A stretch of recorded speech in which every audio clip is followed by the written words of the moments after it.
இன்னைக்கு ஒரு கர்த்தருடைய வார்த்தையை பார்க்கலாம். இதில் இன்னைக்கு என்ன பார்க்க போறோம்னா, தாவீது தேவனுடைய ஆலயத்துக்குன்னு சில ஊழியக்காரர்களை ஏற்படுத்தி துதி செய்யறதுக்கு வச்சிட்டாருன்னு பார்த்தோம் இல்லைங்களா? அதுபோல் இன்னைக்கு அந்த அதிகாரத்தை பற்றி பார்க்க போகிறோம். 1 நாளாகமம் 25ஆம் அதிகாரத்தை பார்க்க போகிறோம். இந்த செய்தியின் தலைப்பு பொறுத்த வரைக்கும் role of playing music in prophecy, தீர்க்க தரிசனம் உரைத்தலில் இசையின் பங்கு. தீர்க்க தரிசனம் உரைத்தலில் இசையின் பங்கு. Role of playing music instruments in prophesying. ஓகேங்களா? 25ஆம் அதிகாரம் 1 நாளாகமம் 25ஆம் அதிகாரம் வசனம் 1 முதல். மேலும் சுரமண்டலங்களாலும் தம்பூர்களாலும் கைத்தாளங்களாலும் தீர்க்கதரிசனம் சொல்லுகிற ஆசாப் ஏமான் எதுத்தூன் என்பவர்களின் குமாரரில் சிலரை தாவீதும் தேவாலய சேனைகளின் பிரபுக்களும் ஊழியத்துக்கென்று பிரித்து வைத்தார்கள். தங்கள் ஊழியத்தின் கிரிக்கு குறித்து வைக்கப்பட்ட மனுஷர்களின் தொகையாவது. இதில் என்னென்னா, சுரமண்டலங்களாலும் தம்பூர்களாலும் கைத்தாளங்களாலும் தீர்க்கதரிசனம் சொல்லுகிற ஆசாப் ஏமான் எதுத்தூன் என்பவர்களின் குமாரர்களை தாவீதும் தேவாலய சேனை பிரபுக்களும் ஊழியத்துக்குன்னு பிரித்து வைக்கிறாங்க. இதில் அதை பார்க்க போகிறோம். அது எப்படின்னா, 3 பேர் இருக்காங்க. ஆசாப், ஏமான், எதுத்தூன். இவங்க 3 பேருடைய வம்சத்தில் வரவங்க தான் அந்த ஊழியத்தை செய்கிறாங்க. இதில் முதல்ல ஆசாப் பற்றி பார்க்க போகிறோம். 2ஆம் அதிகாரம். ராஜாவுடைய கட்டளை பிரமாணமாய் தீர்க்கதரிசனம் சொல்லுகிற ஆசாப்பின் வசத்தில் இருக்கிற ஆசாப்பின் குமாரரில் சக்கூர், யோசேப்பு, நெத்தானியா, அஷாரீலா என்பவர்களும். அதாவது ஆசாபுடைய வம்சத்தில் இருக்கிற அவங்க புத்திரர்கள் குமாரர்கள் ராஜாவுடைய கட்டளை பிரமாணமாய் தீர்க்கதரிசனம் சொல்லுகிறவர். அதாவது under the direction of the king. ராஜாவுக்குன்னு ஒரு பிரமாணம் இருக்குது. சாமுவேல் ராஜாவுடைய பிரமாணங்களை எழுதி கொடுத்துட்டு போனார். முதல் ராஜா உண்டாக்கும்போது அதுபடி போல் ராஜாக்கள் இருக்கிற பிரமாணத்தின்படி under the direction of king அதை அது போல் தீர்க்கதரிசனம் உரைக்கிறவங்க இவங்க. அடுத்து எதுத்தூன் பற்றி பார்ப்போம். 3வது வசனம். கர்த்தரை போற்றி துதித்து தீர்க்கதரிசனம் சொல்லுகிற தங்கள் தகப்பனாகி எதுத்தூனின் வசத்திலே சுரமண்டலங்களை வாசிக்க எதுத்தூனின் குமாரராகிய எதிலியா, சேரி, எஷாயா, அஷபியா, மத்தித்தியா என்னும் 6 பேரும். இவங்க எதுத்தூனோட வம்சத்தில் குமாரர்கள். அவங்க எப்படின்னா, கர்த்தரை போற்றி துதித்து தீர்க்கதரிசனம் சொல்லுகிற, அதே சமயம் சுரமண்டலங்களை வாசிக்கிறவங்க. சரிங்களா? கர்த்தரை போற்றி துதித்து தீர்க்கதரிசனம் சொல்லுகிற எதுத்தூனின் வம்சத்தார். இது போற்றி துதித்துன்னும் போது என்ன சொல்லுதுன்னா, thanks giving and praise to the lord அப்படின்னு இங்கிலீஷ் பைபிளில் பார்க்குறோம். Thanks giving and praise to the lord. அவங்க கர்த்தரை போற்றி துதித்து தீர்க்கதரிசனம் சொல்லுகிறாங்க. அடுத்து இப்போ பார்த்தது எதுத்தூன். அடுத்து 1 நாளாகமம் 25ஆம் அதிகாரம் 4வது வசனம். கொம்பை தொனிக்க பண்ண தேவ விஷயத்தில் ராஜாவுக்கு ஞானதிஷ்டியுள்ள புருஷனாகிய ஏமானின் குமாரனாகன Bukkiah, Mattaniah, Uzziel, Shebuel, Jerimoth, Hananiah, Hanani, Eliathah, Giddalti, Romamtiezer, Joshbekashah, Mallothi, Hothir, Mahazioth என்பவர்களுமே. இவங்க என்னென்ன, கொம்பை துணிக்க பண்ணனா according to the promise of God to exalt him. கடவுளை உயர்த்துகிறாங்க, அதாவது எக்ஸால்ட் பண்ணுறாங்க. அவருடைய நாமத்தை சொல்லி அவருடைய வாக்குத்தத்தங்களை சொல்லி according to the promise of God to exalt him. எக்ஸால்ட்னா கர்த்தரை போற்றி, அதை கர்த்தர் உயர்த்துக்கிறது. அது அதாவது எக்ஸால்டிம்ன்ற வேர்டு அந்த இடத்துல யூஸ் பண்ணுறாங்க. சரிங்களா? இதை பொறுத்த வரைக்கும் தீர்க்க தரிசனம் இவங்க உரைக்கும் போது முக்கியமாக என்னென்னா, முதல் வசனத்துக்கு வந்துடலாம். இதில் 3 வகையான தீர்க்க தரிசனம் பார்த்தோம். ராஜாவுடைய கட்டளை பிரமாணமாக தீர்க்க தரிசனம் சொல்லுகிறவங்க, கர்த்தரை போற்றி துதித்து தீர்க்க தரிசனம் சொல்லுகிறவங்க, கொம்பை துணிக்க பண்ண தேவ விஷயத்தில் ராஜாவுக்கு ஞானதிஷ்டியில் புருஷனாகி ஏமானின் குமாரன். ஞானதிஷ்டியும் இருக்கு அவங்களுக்கு. கொம்பை துணிக்க பண்ண தேவ விஷயத்தில் ராஜாவுக்கு ஞானதிஷ்டியுள்ள புருஷனாகி ஏமானின் குமாரன்.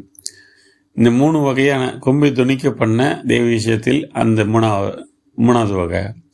இந்த 3 வகையினரும் எப்படி செயல்படுறாங்கன்னா, அவங்களுக்கு அந்த சுரமண்டலங்களாலும் தம்பூர்களாலும் கைத்தாளங்களாலும் தீர்க்கதரிசனம் சொல்லுகிற ஆசாப், ஏமான், எதுத்தூன் இவங்களுடைய வம்சத்தார்.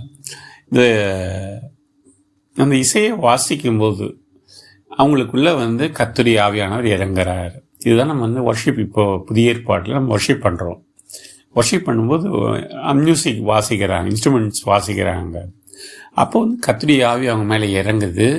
அதில் தான் அதுக்கப்புறம் அந்த தீர்க்கதரிசன வார்த்தை வெளிப்படுது. இதில் பார்த்தீங்கன்னா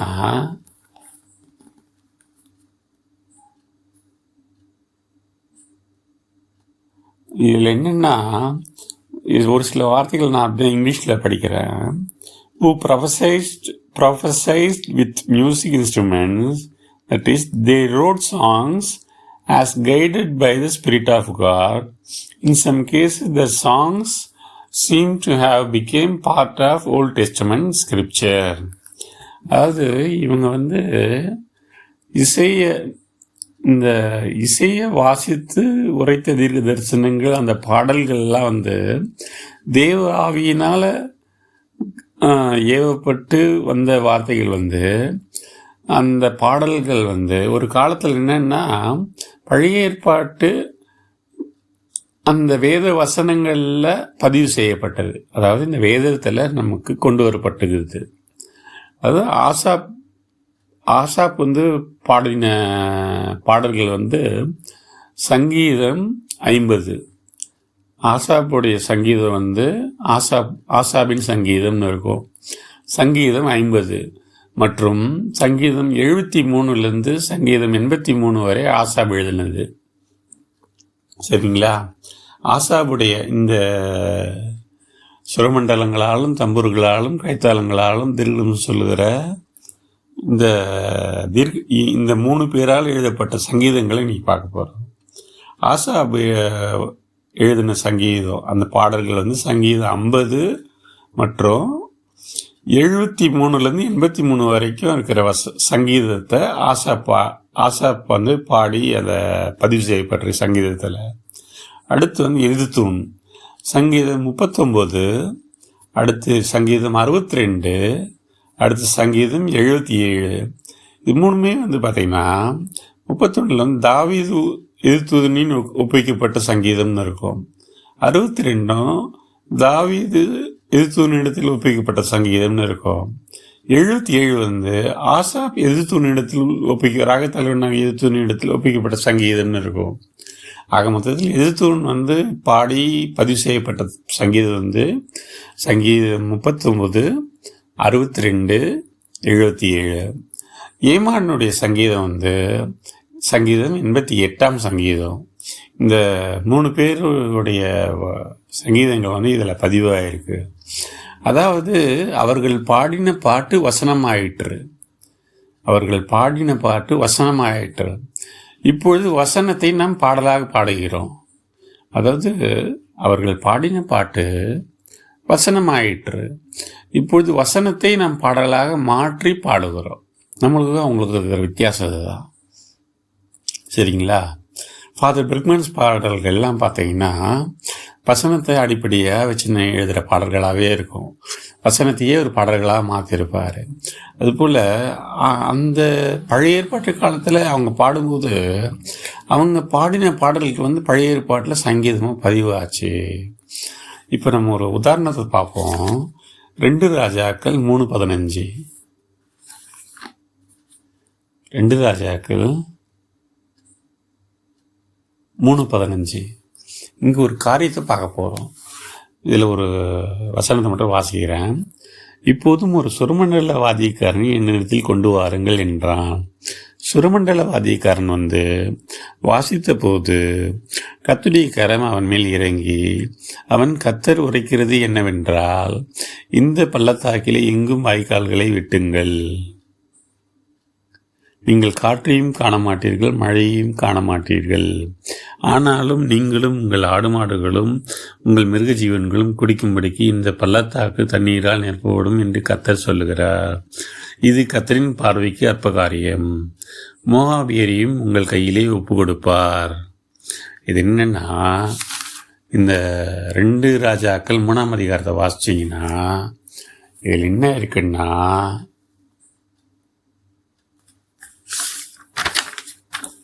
யூதாவின் ராஜா யோசபாத். அந்த 3ஆம் அதிகாரத்தோட சம்மரி மட்டும் சொல்கிறேன். யூதாவின் ராஜா யோசபாத். அடுத்து இஸ்ரவேலின் ராஜா யூதா கோத்திரத்துடைய ராஜா யோசபாத். அடுத்து இஸ்ரவேலினுடைய ராஜா அப்போ இஸ்ரவேல் ராஜா இஸ்ரவேலுடைய தலைநகரம் சமாரியாவாக இருந்தது. அதை அதை ஆட்சி செஞ்சவர் யாருன்னா ஆகாபின் குமாரனாகி யோராம். ஆகாப்னா உங்களுக்கு தெரியும், எலியா சேலஞ்ச் பண்ண ஒரு கிங்கு. ஆகாபுக்கு எதிராக எலியா நின்று பெரிய காரியங்களை சாதிச்சார். அதுபோல் ஆகாபின் குமாரன் யோராம் சமாரியாவை தலைநகரமாக கொண்டு இஸ்ரவேலில் ஆட்சி செய்கிறாரு. பின்ன இதுனா 4வது வசனம், 2 ராஜாக்கள் 3ஆம் அதிகாரம் 4ஆம் வசனம். மோவாபின் ராஜாவாகிய மேசா ஆடு மாடுகள் பெருத்தவனாயிருந்து இஸ்ரவேலின் ராஜாவுக்கு 1,00,000 ஆட்டுக்குட்டிகளையும் 1,00,000 குறும்பாட்டுக்குட்டிகளையும் செலுத்தி வந்தான். ஆகாப் இறந்து போன பின் மோவாபின் ராஜா, அதாவது மேசா, இஸ்ரவேலின் ராஜாவுக்கு விரோதமாய் கலகம் பண்ணினான். அக்காலத்தில் யோராம் என்னும் ராஜா சமாரியாவிலிருந்து புறப்பட்டு இஸ்ரவேலி எல்லாம் இலக்கம் பார்த்து போய், அவர் சமாரியா தலைநகரம், இஸ்ரவேல் அவர் ஆட்சி செய்கிற இடம், இலக்கம் பார்த்து போய் மோவாபின் ராஜா எனக்கு விரோதமாய் கலகம் பண்ணினான். மோவாபின் மேல் யுத்தம் பண்ண என்னோட கூட வருகிறார் என்று யூதாவின் ராஜாவாகிய யோசபாத்தை கேட்டு அனுப்பினதற்கு அவன், நான் வருகிறேன், நான் தான் நீர், என்னுடைய ஜனங்கள் உம்முடைய ஜனங்கள், என்னுடைய குதிரைகள் உம்முடைய குதிரைகள் என்றான். அடுத்து வாசிக்கிறோம். எந்த வழியாய் போவோம் என்று கேட்டான். அதற்கு அவன் ஏதோ மனாந்தர வழியா என்றான். அடுத்த வசனம், அப்படி இஸ்ரவேலின் ராஜாவும் யூதாவின் ராஜாவும் ஏதோமின் ராஜாவும் சேர்ந்து போனார்கள். ஆனாலும் அவர்கள் 7 நாள் சுற்றித் திரிந்த போது அவர்களை பின் செல்லுகிற இராணுவத்துக்கும் மிருகஜீவன்களுக்கும் தண்ணீர் இல்லாமல் போயிற்று. என்னென்னா, இந்த மோவாபின் ராஜா பிரச்சனை பண்ணுறாரு. ஆகாபுக்கு விரோதமாக கலகம், ஆகாபுடைய குமாரனாகிய யோராமுக்கு விரோதமாக கலகம் பண்ணுறாரு. யோராமுக்கு எதிராக கலகம் பண்ணுறாரு. அப்போ அந்த இஸ்ரவேலின் ராஜா யூதாவின் ராஜாவை யோசபாத்துக்கிட்ட வராரு. இந்த மாதிரி அவனுக்கு எதிராக போகலான்ற, யுத்தம் பண்ண போகலான்னு, ஏதோ மனாந்திர வழியே போகலான்னு முடிவெடுக்கிறாங்க. அப்போ ஏதோமின் ராஜாவையும் கூப்பிட்டுக்கிறாங்க. சரிங்களா? இதில் என்னென்னா, அவங்களுக்கு தண்ணீர் இல்லாமல் போயிடுது. அடுத்த வசனம், அப்போது இஸ்ரவேலின் ராஜா, ஐயோ, இந்த 3 ராஜாக்களையும் கர்த்தர் மோவாபியரின் கையில் ஒப்பு கொடுக்க வரவழைத்தாரே என்றான். அப்போது யோசபாத், நாம் கர்த்தரிடத்தில் விசாரிக்கும்படி கர்த்தருடைய தீர்க்கதரிசி ஒருவரும் இங்கே இல்லையா என்று கேட்டதற்கு, எலியாவின் கைகளுக்கு தண்ணீர் வார்த்த சாப்பாத்தின் குமாரனாகிய எலிசா இங்கே இருக்கிறான் என்று இஸ்ரவேல் ராஜாவின் ஊழியக்காரர் ஒருவன் மறுமொழியாக சொன்னான். அப்போது யோசபாத் அவனை நோக்கி, கர்த்தருடைய வார்த்தை அவனிடத்தில் இருக்கிறது என்றான். இஸ்ரவேலின் ராஜாவும் யோசபாத்தும் ஏதோமின்றாகவும் அவனிடத்தில் போனார்கள். எலிசா, சமரியா சொல்லத்தோட வாசிச்சிடறேன். எலிசா இஸ்ரவேலின் ராஜாவை பார்த்து, எனக்கும் உமக்கும் என்ன? நீர் உம்முடைய தகப்பனின் தீர்க்கதரிசிகளிடத்திலும் உம்முடைய தாயாரின் தீர்க்கதரிசிகளிடத்திலும் போகும் என்றான். அதாவது யோராமுடைய தகப்பன் ஆகாபு, அவங்க அம்மா ஏசபேல். அதாவது அவர் சொல்லார், எலிசா நீ போய் உம்முடைய தகப்பனுடைய தீர்க்கதரிசிகளிடத்திலும் உம்முடைய தாயாரின் தீர்க்கதரிசிகளிடத்திலும் போம் என்றான்னு சொல்றாரு எலிசா. அதற்கு இஸ்ரவேலின் ராஜா, அப்படி அல்ல, கர்த்தர் இந்த 3 ராஜாக்களையும் மோவாபியரின் கையில் ஒப்பு கொடுக்கிறதுக்கு வரவழைத்தார் என்றான். அதுக்கு எலியா சொல்றாரு, நான் யூதாவின் ராஜாவாகிய யோசபாத்தின் முகத்தை பாராதிருந்தால் நான் உம்மை நோக்கவும் மாட்டேன், உம்மை பார்க்கவும் மாட்டேன் என்று சேனைகளுடைய கர்த்தருக்கு முன் இருக்கிற நான் அவருடைய ஜீவனை கொண்டு சொல்லுகிறேன். அதுக்கப்புறம் என்ன சொல்ல வர்றாருன்னா, இந்த வார்த்தைக்கு அப்புறம் முக்கியமான வசனம் ஆரம்பிக்கிறார். இப்போதும் ஒரு சுரமண்டலவாதியக்காரனை என்னிடத்தில் கொண்டு வாருங்கள் என்றான். சுரமண்டலவாதியக்காரன் வாசித்த போது கர்த்தருடைய கரம் அவன் மேல் இறங்கி, கர்த்தருடைய கரம் அவன் மேல் இறங்குது. சுரமண்டலக்காரன் வாசிக்கும் போது கர்த்தருடைய கரம் அவன் மேலே இறங்குது. யார் மேலனா? எலிசா மேலே. அவன் அதுக்கப்புறம் தீர்க்கதரிசனம் உரைக்கிறான். கர்த்தர் உரைக்கிறது என்னவென்றால், இந்த பள்ளத்தாக்கிலே எங்கும் வாய்க்கால்களை விட்டுங்கள். நீங்கள் காற்றையும் காண மாட்டீர்கள், மழையையும் காண மாட்டீர்கள். ஆனாலும் நீங்களும் உங்கள் ஆடு மாடுகளும் உங்கள் மிருக ஜீவன்களும் குடிக்கும்படிக்கு இந்த பள்ளத்தாக்கு தண்ணீரால் நிரப்பப்படும் என்று கர்த்தர் சொல்லுகிறார். இது கர்த்தரின் பார்வைக்கு அற்ப காரியம். மோவாபியரையும் உங்கள் கையிலே ஒப்பு கொடுப்பாருன்னு சொல்றாரு. இதில் முக்கியமாக என்ன பார்க்கணும்னா, சுரமண்டலக்காரன் வாசிக்கும் போது கத்திரியக்காரன் அவன் மேலே இறங்கிடுச்சு. இதுக்கு முன்னாடி நம்ம பார்த்தபோது அந்த அதிகாரம், அதாவது 1 நாளாகம் 25ஆம் அதிகாரம் முழுசாக வாசிச்சு பாருங்க.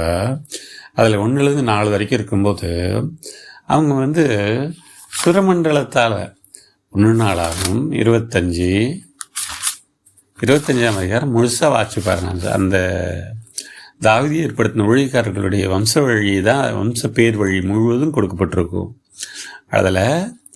அதில் முதல் வசனம், சுரமண்டலங்களாலும் தம்பூர்களாலும் கைத்தாளங்களாலும் தீர்க்கதரிசனம் சொல்லுகிற. அதாவது அந்த எலிசாவுக்கு எப்படி அந்த சுரமண்டலம் வாசிக்கும் போது தீர்க்கதரிசனம் இறங்குச்சோ, அது போல தான் இன்றைக்கும் கர்த்தர் அந்த இசையை பயன்படுத்துகிறார். வர்ஷிப் பண்ணும்போது நம்ம மேலே அந்த ஆவியானவர் இறங்குறாரு. நம்ம தீர்க்கதரிசனம் உரைக்க ஆரம்பிக்கிறோம். அந்த தீர்க்கதரிசன வரத்தை பெற்றிருந்தாலும் எப்போ செயல்படணும்னா, அந்த சுரமண்டலம், இந்த தம்புரு, சுரமண்டலம், கைத்தாளம், இந்த மாதிரியான கர்த்தரை உயர்த்தும் போது முக்கியமாக என்னென்னா, மியூசிக் வாசிக்கிறதுனால மட்டும் இல்லை, அதாவது கர்த்தரை போற்றி துதித்து தீர்க்கதரிசனம் சொல்லுகிறார். Thanks giving and praise. அடுத்து கொம்பை துணிக்க பண்ண, அதாவது எக்ஸால் பண்ணுறாங்க.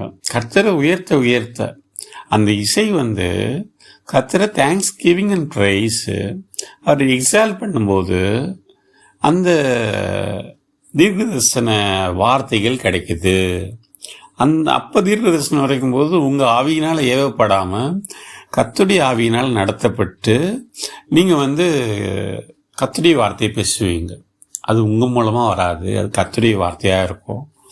அதாவது சில உங்கள்கிட்ட இந்த உங்கள் சபையில் நிறைய இசைக்கருவிகள் இல்லைனாலும் பரவாயில்ல, இசை வாசிக்கிறவங்க இல்லைனாலும் பரவாயில்ல, குறைந்தபட்சம் கைத்தட்டி பாடுங்க. ஒரு பாட்டு இருக்கும், கைத்தட்டி பாடி மகிழ்ந்திருப்போ, கர்த்தர் சமூகத்தில் களி கூறுவோம். கைத்தட்டி பாடி மகிழ்ந்திருப்போம். கை தட்டி பாடணும். இந்த கைகள் அதாவது அந்த இசைக்கருவிகளுக்கு ஒப்பா சமமாக இருக்குது. உங்கள் சபையில் நீங்கள் எந்த சபை பிரிவினராக இருந்தாலும் சரி, எந்த டினாமினேஷனாக இருந்தாலும் சரி, எந்த வகையான பிரிவினராக இருந்தாலும் சரி, நீங்கள் கர்த்தரை ஆராதிக்கும் போது கை தட்டி பாடுங்க. கைத்தட்டி பாடி மகிழ்ந்திருக்கும்போது கர்த்தருக்குள் மகிழ்ச்சியாக இருப்பதே உங்களுடைய பலன். அதுபோல் கைத்தட்டி பாடணும். உங்களை சுற்றி இருக்கிறவங்களெல்லாம் பார்க்காதீங்க. கைத்தட்டி நீங்கள் அந்த சத்தமாக கைத்தட்டி பாடும்போது உங்களுக்குள்ளே சரீர ஆரோக்கியமும் கிடைக்கும், கர்த்தருடைய தீர்க்கதரிசனமும் கிடைக்கும். அதாவது உங்களுக்கு சரீர பலனும் கிடைக்கும். கர்த்தருடைய ஆவி உங்களுக்குள்ளே இறங்கும்போது சரீரம் வந்து சுகமடையும், உங்களை ஆவி பலனடையும். நீங்கள் உரைக்கிறது கர்த்தருடைய வார்த்தையாக இருக்கும். அதுபோல் நீங்கள் கர்த்தருடைய ஆராதனையின் போது சபைகளில் வந்து கைத்தட்டி பாடுங்க. அதாவது வெறுமனே வந்து அதாவது மௌனத்தில் இறங்குறவர்கள் தான் வந்து துதியார்கள்னு சொல்லுவாங்க. மௌனத்திலும் பாதாளத்திலும் அந்த மௌனத்தில் இறங்குறவர்கள் தான் தேவனுக்கு துதியார்கள்னு இருக்கும். அதுபோல் வந்து யார் கைத்தட்டி பாடாமல் இருக்கிறாங்கன்னா இந்த மௌனத்தில் இறங்குறவங்க. மௌனம்னா மரணத்தை நோக்கி போகிறவங்க தான் வந்து கைத்தட்டி பாடாமல் இருப்பாங்கன்னுவாங்க. அப்போ வந்து நீங்கள் ஒரு மரணத்தை நோக்கி போகிறீங்கன்னா வச்சுக்கோங்க, மரண சூழல் இருந்தால் கூட சரி, மரண பள்ளத்தாக்கு இருந்தாலும் சரி, நீங்கள் கைத்தட்டி பாடி தேவனை ஆராதிக்கும் போது அந்த பாடலோடு சேர்ந்து துதியோடு சேர்ந்து தேவனை நன்றியோடு சேர்ந்து நன்றி செலுத்ததோடு சேர்ந்து அவரை உயர்த்த கைத்தட்டி பாட உங்களை எல்லா கட்டுகளிலிருந்தும் விடுதலையாக்குவார். உங்களுடைய எல்லா பிரச்சனைகளிலிருந்தும் விடுவிப்பார். உங்களுடைய எல்லா சூழ்நிலைகளும் மாறும். இந்த வசனத்தில் எழுதியிருக்கிறது போல, காற்றையும் காண மாட்டீர்கள், மழையையும் காண மாட்டீர்கள், ஆனாலும் வாய்க்கால்கள் எல்லாம் தண்ணீரால் நிரப்பப்படும். அதுபோல் உங்களுடைய வாழ்க்கையும் சந்தோஷத்தாலேயும் மகிழ்ச்சியாலேயும் தேவனுக்குள்ள கலிகூறுகிறதாலையும் உங்களுடைய வாழ்க்கை நிறைந்திருக்கும். அதுதான் இன்னைக்கு பார்த்தோம் இந்த வசனத்தை. இந்த தீர்க்க தரிசனம் உரைத்தல்ன்ற விஷயம் எப்படி நடக்குதுன்னா, அந்த கர்த்தரை துதித்து போற்றி உயர்த்தி பாடி அந்த இசையோடு கூட தம்புரோடு கைத்தாளத்தோடு கூட சுரமண்டலத்தோடு கூட கைத்தட்டி பாடும்போது இன்னும் அதிகமாக உங்களுக்குள்ள உற்சாகம் வரும். உற்சாகத்தில் பேசுகிற வார்த்தை இல்லை இது. ஏதோ கைத்தட்டி பாடுறான் நான் சந்தோஷம் வருதுன்னு இல்லை. உற்சாகத்தில் பாடுற ஏதோ பாட்டு இல்லை. அதாவது உண்மையிலேயே வந்து ஆவியில் களி கூறுற அனுபவம். இது வந்து சரீர பிரகாரமான உற்சாகம் இல்லை, இது ஆவியில் களி கூறுகிற அனுபவம். அந்த அனுபவத்துக்குள்ளே வந்து கர்த்தர் நடத்துவார். இப்படி வந்து இந்த நம்ம சபைகளில் கைத்தட்டி பாடி மகிழ்ந்திருப்போம். இதோட கர்த்தருடைய வார்த்தையை முடித்துக்கொள்கிறேன். கர்த்தர் நாமத்தை ஸ்தோத்திரம்.